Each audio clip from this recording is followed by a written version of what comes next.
નમસ્કાર મિત્રો પાટીદાર આંદોલનના નેતા હાર્દિક પટેલ વિરુદ્ધ રાજદ્રોહનો કેસ પાછો ખેંચાયો છે.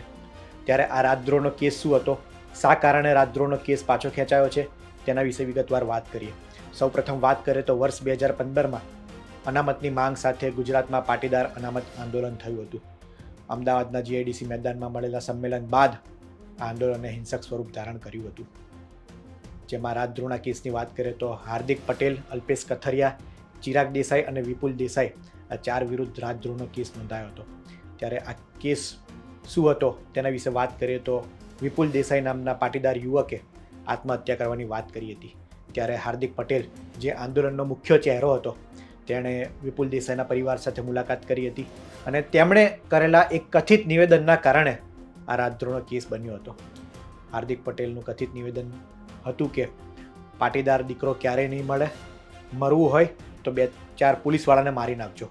હાર્દિક પટેલના આ નિવેદનના કારણે રાજદ્રોહનો કેસ બન્યો હતો. પોલીસે આ નિવેદનને ગંભીરતાથી નોંધ્યું હતું અને આ નિવેદનને ઉશ્કેરણીજનક અને ગુજરાતમાં યુદ્ધ ફેલાવવાની સ્થિતિને લઈને તેમના વિરુદ્ધ રાજદ્રોહનો કેસ નોંધાયો હતો. વર્ષ 2015માં 4 લોકો વિરુદ્ધ રાજદ્રોહનો કેસ નોંધાયો હતો.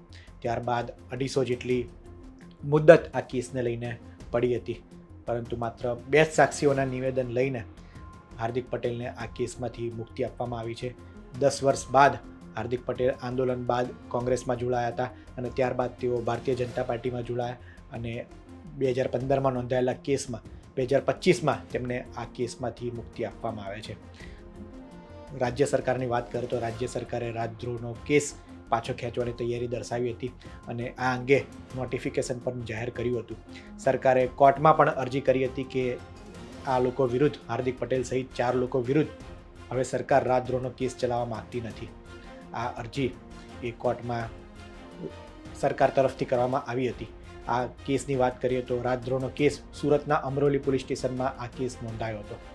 ત્યારે આજે ઘટનાને 10 વર્ષ બાદ સરકારની અરજીને સુરતની પ્રિન્સિપલ કોર્ટે, સેશન્સ કોર્ટે ગ્રાહ્ય રાખી છે અને હાર્દિક પટેલ, અલ્પેશ કથરિયા, વિપુલ દેસાઈ અને ચિરાગ દેસાઈ વિરુદ્ધ રાજદ્રોહનો અરજી એ પરત ખેંચવામાં આવી છે.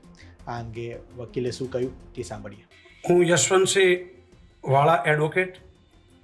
2015માં હાર્દિક પટેલના વિરુદ્ધ ગુજરાત સરકારે જે રાજદ્રોહનો કેસ દાખલ કરેલ હતો, તે કેસ સંબંધે ગુજરાત સરકારે પાટીદાર અનામત આંદોલન સાથે સંકળાયેલા જે તે ગુનાઓ સહિત હાલનો જે અમરોલી પોલીસ સ્ટેશનમાં નોંધાયેલ જે કેસ હતો રાજદ્રોહનો, તે પણ પરત ખેંચવાનો નિર્દેશ કરેલ હતો અને તે સંબંધે સરકારે નોટિફિકેશન પણ જાહેર કરેલ હતું. અને તે નોટિફિકેશનના આધારે સરકાર તરફે પ્રિન્સિપલ ડિસ્ટ્રિક્ટ સેશન કોર્ટમાં સરકારે રાજદ્રોહનો કેસ આગળ ચલાવવા માંગતા નથી અને તે સંબંધે નોટિફિકેશનની કોપી સાથે એક અરજી આપેલ, જે અરજીનો આજરોજ પ્રિન્સિપલ ડિસ્ટ્રિક્ટ એન્ડ સેશન જજ સાહેબે હાર્દિક સહિત અલ્પેશ કથિરિયા, વિપુલ દેસાઈ, ચિરાગ દેસાઈ નાઓને રાજદ્રોહના તહોમતમાંથી મુક્ત કર્યા છે અને સાથે સાથે અપીલ પીરિયડ સુધીના ₹15,000ના જામીન આપવાનો હુકમ કરેલ છે. પાટીદાર આંદોલનને લઈને હાર્દિક પટેલ, અલ્પેશ કથરિયા માટે રાહતના સમાચાર સામે આવ્યા છે, કારણ કે સૌથી મોટો જે ગુનો દાખલ હતો, સૌથી મોટો જે કેસ હતો, રાજદ્રોહનો કેસ, તે હાર્દિક પટેલ, અલ્પેશ કથરિયા, જે મુખ્ય 2 ચહેરા હતા પાટીદાર અનામત આંદોલનના, તેઓ વિરુદ્ધ અત્યારે રાજદ્રોહનો કેસ પાછો ખેંચાયો છે. બંને નેતા અત્યારે ભારતીય જનતા પાર્ટીમાં છે. અલ્પેશ કથરિયાની વાત કરીએ તો 2022 વિધાનસભાની ચૂંટણી તેઓ આમ આદમી પાર્ટીમાંથી લડ્યા હતા, પરંતુ તેમનો પરાજય થયો હતો અને ત્યારબાદ તેઓ ભારતીય જનતા પાર્ટીમાં જોડાયા હતા. હાર્દિક પટેલની વાત કરીએ તો 2022 પહેલાં તેઓ કોંગ્રેસમાં હતા. 2022 પહેલાંના ચૂંટણીના થોડાક સમય પહેલાં તેઓ ભારતીય જનતા પાર્ટીમાં આવ્યા હતા અને 2022 વિધાનસભાની ચૂંટણી તેઓ ભાજપમાંથી વિરમગામથી લડ્યા હતા અને અત્યારે તેઓ ધારાસભ્ય છે.